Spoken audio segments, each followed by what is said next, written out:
welcome to my channel. If you want to hear my story, please subscribe and let me know in the comments where you are watching from. My story is long, painful, and full of twists, and maybe, just maybe, you will see a reflection of your own life in it. I am a mother who gave up everything, every drop of her life, just to see her daughter happy. When my daughter was born, life wasn't easy. My husband and I struggled financially. The house was small, money was tight, but our hearts were full of dreams. We raised her not like an ordinary child, but like a princess. I worked late nights, stitching clothes for others, doing small jobs, just so her schooling, her needs, her little wishes could be fulfilled. I still remember, for her very first school bag, I pawned my wedding jewelry. And while doing that, I thought, one day when she grows up, I will be proud. I will tell myself, yes, I gave her the world. But life often breaks us from the very place we hold closest to our heart. My daughter grew up fast. Her eyes sparkled with big dreams. I wanted her to become a doctor, an engineer, someone respected and independent. But her heart, it was always caught up in parties, friends, and glamour. I kept telling myself, it's just her age. She will learn. But those distractions slowly took her further and further away from me. Then one day, I found out that she was seeing someone, meeting him behind my back. I tried everything. I spoke gently, I scolded, I prayed, I begged her to listen. But she never did, and then the biggest shock of my life arrived. My daughter got married. Yes, she got married without even inviting me. Imagine being a mother and not being a guest at your own daughter's wedding. I didn't know from her. I didn't know from anyone. I saw pictures of her in her bridal dress, smiling, celebrating while I sat at home, broken, invisible, forgotten. That day my heart shattered. That day I realized, sometimes the people you love the most can turn you into a stranger. I stayed quiet. I swallowed the pain. I told myself, this too shall pass. But life wasn't done testing me. A few days later my daughter called me. My heart raced. For a moment I thought maybe she realized her mistake. Maybe she would say, Mom, I'm sorry.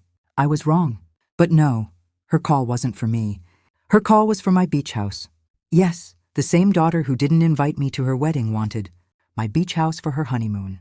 Can you imagine? The same mother who was not worthy enough to be a part of her wedding suddenly became important because of what she owned. That day I stayed calm on the outside, but inside, I knew this was going to be the turning point of my life.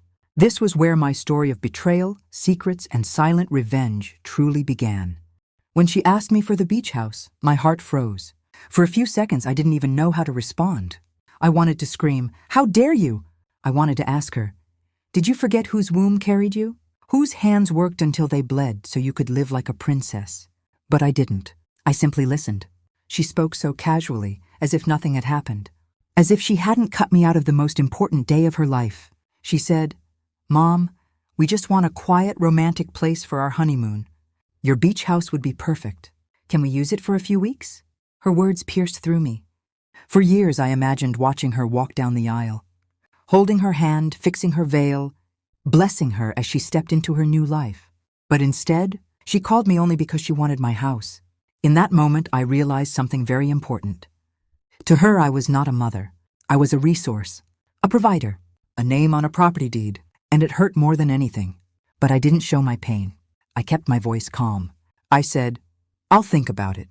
She hung up, probably expecting me to give in like I always did, because all her life, I had sacrificed for her. Every time she wanted something, I gave it. Every time she made a mistake, I forgave her. But this time, something inside me changed. I walked into that beach house later that night. I stood in the middle of the living room and looked around. Every corner of that house held my blood and sweat. I had bought it after years of hard work.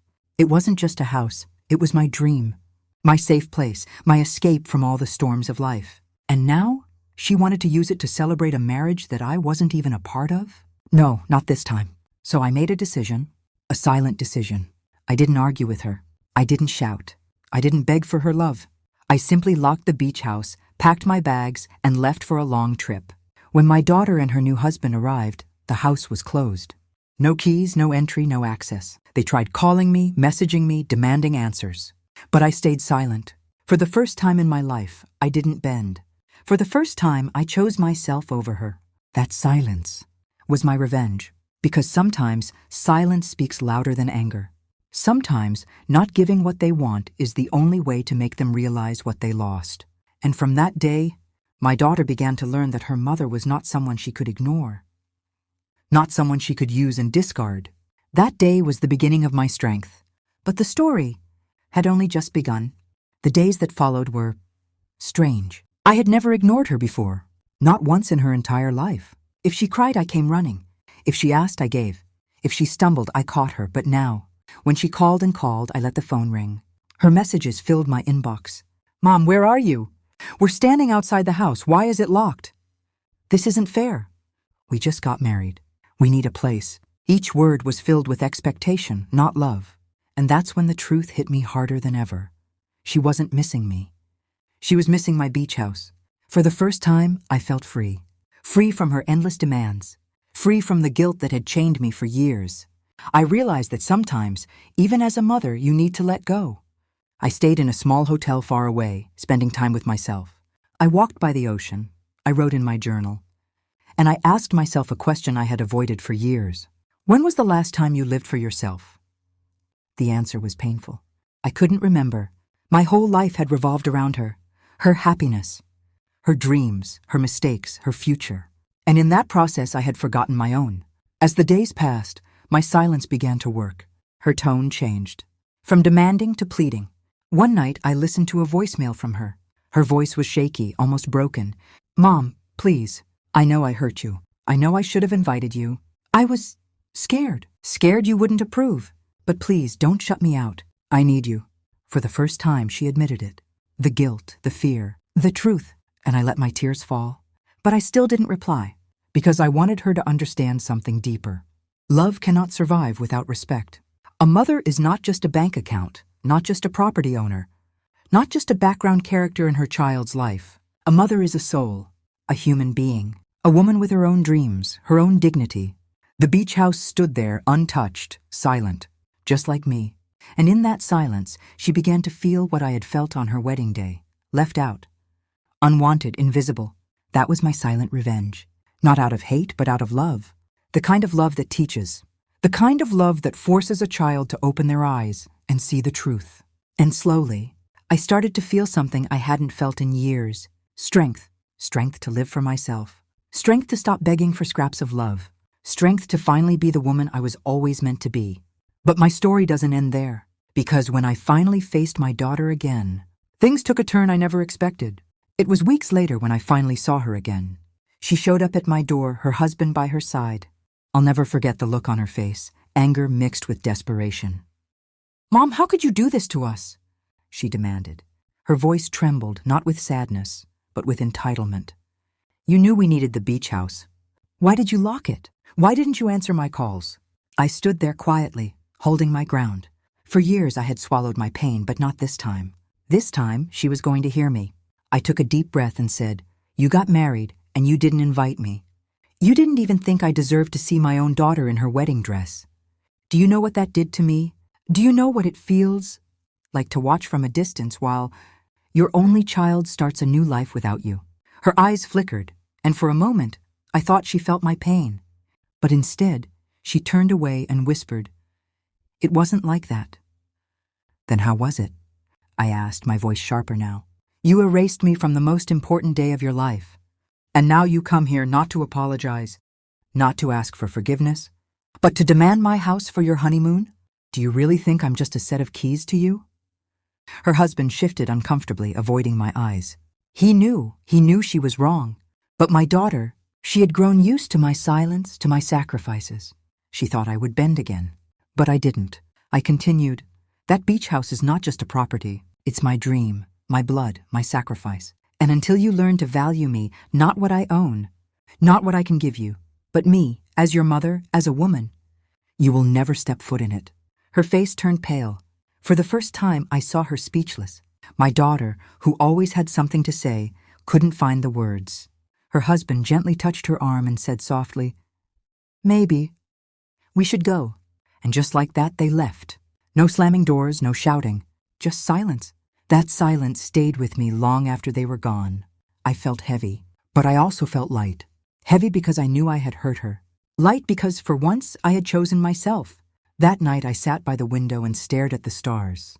For years I thought being a mother meant giving everything, even at the cost of myself. But now, I realized something powerful. Being a mother also means teaching your child values, even if it breaks your heart. And sometimes, the only way to teach is to let them feel the pain they caused you. What I didn't know was that this decision, this silence, was about to change our relationship forever. The days after that confrontation were quiet. Too quiet. No calls, no messages, no footsteps outside my door. At first I felt relief. For the first time in years I had peace. I could wake up, sip my coffee, walk along the shore, and not feel like someone was constantly pulling at me. But slowly, that peace turned into an ache. A mother's heart never really rests, no matter how deeply it's been wounded. One evening, I was sitting by the ocean when my phone buzzed. It was a long message from my daughter. I hesitated before opening it. My hands shook, not from fear, but from the weight of emotions I wasn't sure I was ready to face. Her message read, "Mom, I know you're angry. I know I hurt you. I didn't invite you because I thought you wouldn't approve of him, of my choices. I was scared of losing you, so I pushed you away. But instead, I lost you anyway. Please, can we talk?" For the first time, I saw honesty in her words. No demands, no expectations, just a daughter reaching for her mother. And as much as my pride wanted to stay silent, my heart couldn't. I wrote back, "I don't need your apologies in words. I need them in actions. Show me that you respect me, not just that you need me." I pressed send. My chest felt heavy but lighter at the same time. Days passed again. Then one morning, I opened the door and found a small box on my porch. Inside, there was a letter and a photo album. The letter was short. "Mom, I made this for you. I know I can't undo what I did, but I can start by including you now. This album is from our wedding day. Every picture that should have had you, I left it blank. Because you should have been there. Because you matter." I flipped through the album, page after page of smiling faces, flowers, celebrations, and in the middle of it all, blank spaces. Empty spots where I should have been standing. Tears blurred my vision. It wasn't the album that hurt me, it was the empty spaces.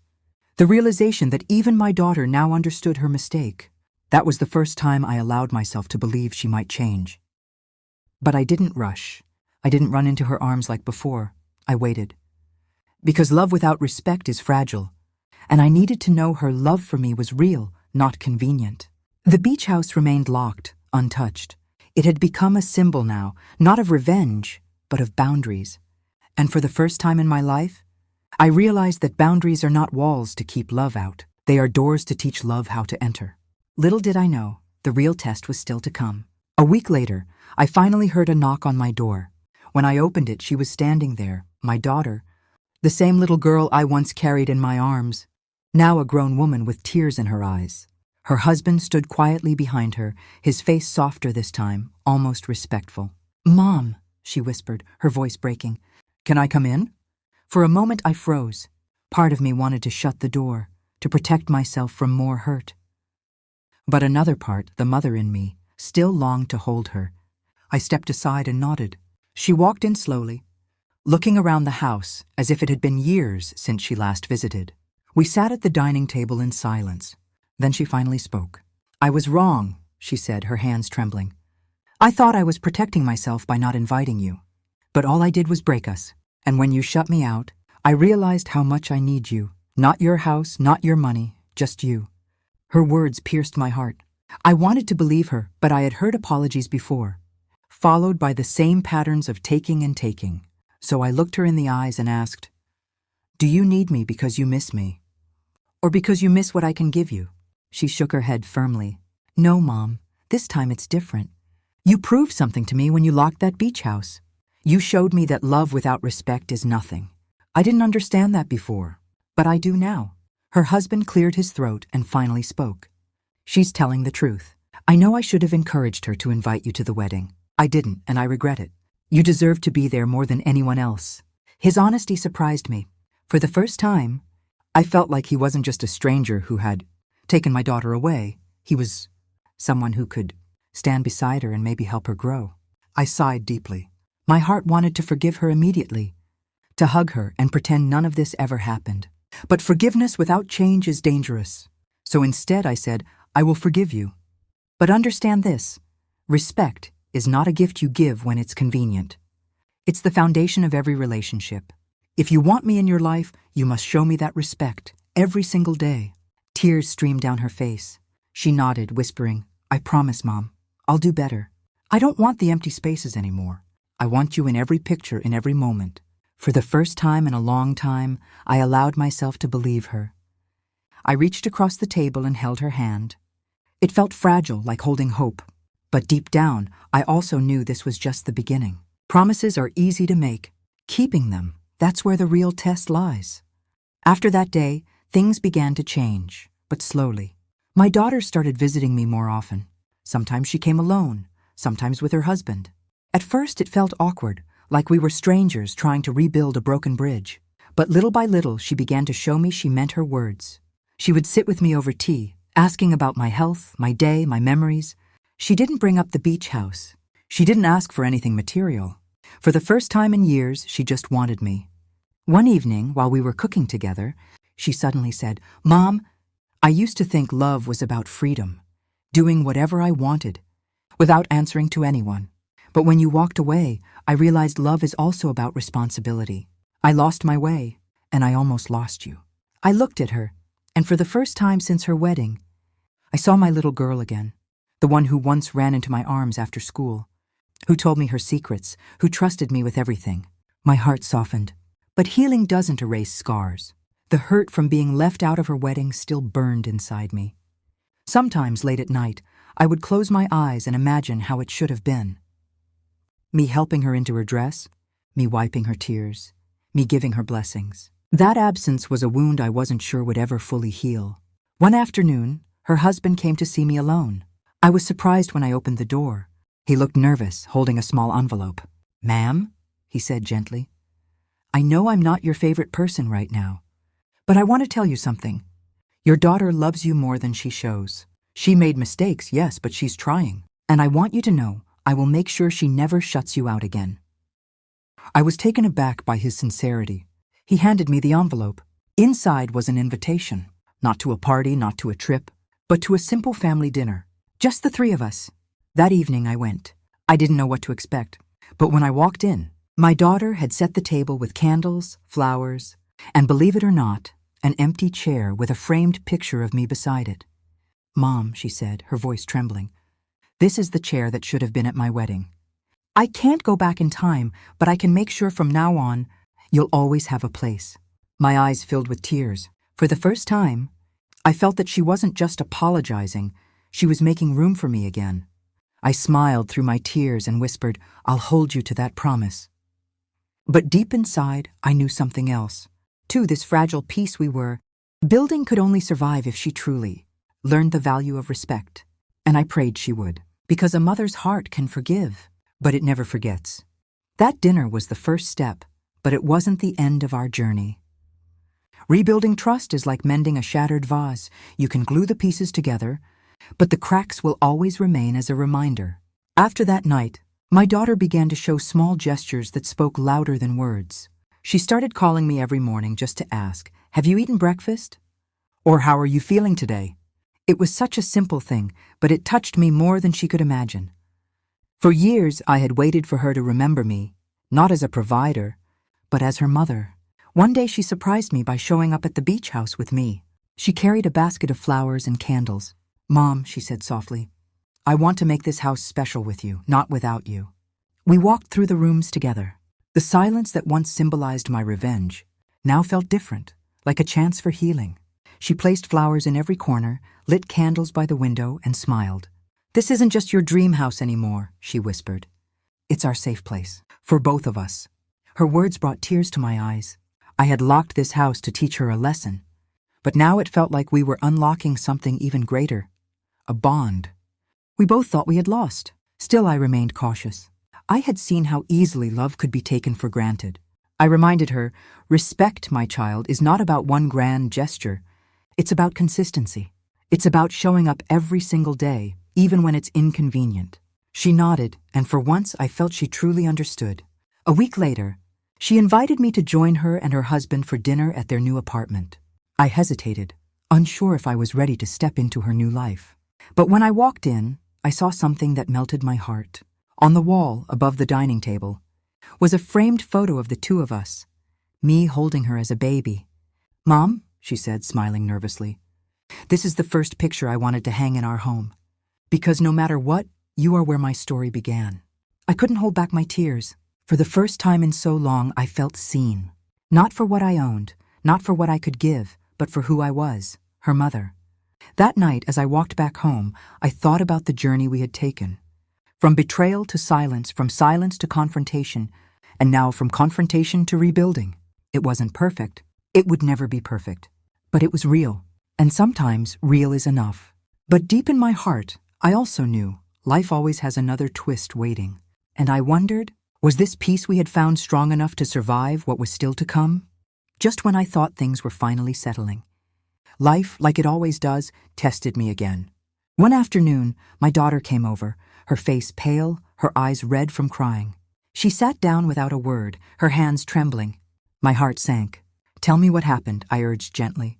She took a deep breath and whispered, "Mom, we're struggling." More than I thought we would. Bills, rent, everything. It's piling up, and I don't know what to do. Her confession shook me. For so long, I had painted her as careless, selfish, blind to responsibilities. And maybe she had been. But now, sitting in front of me, I saw something I hadn't seen in years: vulnerability. My first instinct, the mother inside me, wanted to rush and fix everything. To write a check, to offer my house, to carry her burden like I always had. But then I remembered the cycle. Every time I had rescued her, she had taken me for granted. Every time I gave too easily, she forgot the value of what she received.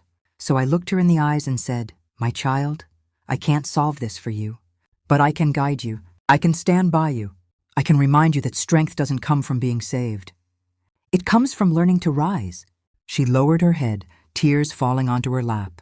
"I'm scared, Mom. What if I fail?" I reached across the table and took her hand. "Failure is not the end. Failure is a teacher. I failed many times in my life, but each failure built me into who I am today. You must walk this path yourself, but you will never walk it alone. I am here." Her husband joined her the next day. He admitted they had made mistakes, overspending, poor planning, living beyond their means. For the first time, I saw him not as the man who had taken my daughter away, but as a young husband trying to figure out life. Together, we sat down and created a plan, budgeting, cutting expenses, working harder instead of leaning on others. It wasn't easy for them, but it was necessary. During those weeks, my daughter began to change even more. She didn't just come to me for solutions. She came to me for wisdom. She didn't just cry on my shoulder. She asked me how I survived my hardest days, how I built a life from nothing. And for the first time, she listened, truly listened. One night, after a long talk, she hugged me tightly and whispered, "Mom, I don't just need you as my mother. I need you as my role model. I finally see who you really are." Those words, they healed something inside me that years of pain had broken. But as I held her, I also knew life's storms were not over. This was just another calm before another wave, and I had to be ready. Months passed, and slowly our lives began to find balance. My daughter and her husband learned to manage their responsibilities. They faced their challenges head-on, without expecting me to fix everything. And in doing so, they started to grow, not just as a couple, but as individuals. The beach house, once a symbol of my silent revenge, now became a symbol of trust restored. I allowed them to use it, but only under one condition. They had to respect it. And they had to respect me. For the first time, my daughter understood the weight of responsibility, the value of boundaries, and the importance of honoring the people who raised you. One afternoon, we were all together at the beach house. I watched them laughing, walking along the shore, making memories. I realized that life had come full circle. The pain, the betrayal, the silence, it had all led us here, to a place where forgiveness and respect could coexist. My daughter turned to me, her eyes glistening, and said softly, "Mom, I know I hurt you, and I will never forget it. But I promise I will never take you for granted again. You are my anchor, my guide, and my heart. I love you, not for what you give me, but for who you are." Hearing those words, I felt a weight lift from my shoulders. For years, I had carried the burden of disappointment, frustration, and heartbreak. But now I could breathe. I could finally let go of the anger that had kept me awake at night. That night, as we sat by the fire, my daughter leaned her head on my shoulder. I held her close and whispered, "I love you too, my child. Not just as your mother, but as a woman who has fought to be heard, to be respected, and to be loved." And in that moment, I realized something profound. Life will always test us. People will let us down. We will be hurt, ignored, and even betrayed. But the true measure of strength lies not in avoiding pain. It lies in facing it, learning from it, and choosing to forgive while still protecting your heart. My daughter learned that lesson the hard way, and I learned that a mother's love is not weakness. It is power. It is patience. It is the courage to let go and the wisdom to hold on at the right time. As the fire crackled and the waves whispered outside, I knew this was not just the end of a story. It was the beginning of a new chapter, one where respect, understanding, and love could coexist. One where I could finally be proud, not just of my daughter, but of the mother I had become. Because sometimes the hardest battles we face are not against the world, but against those we love most. And when we emerge from them, stronger, wiser, and more compassionate, we discover the true meaning of family, forgiveness, and resilience.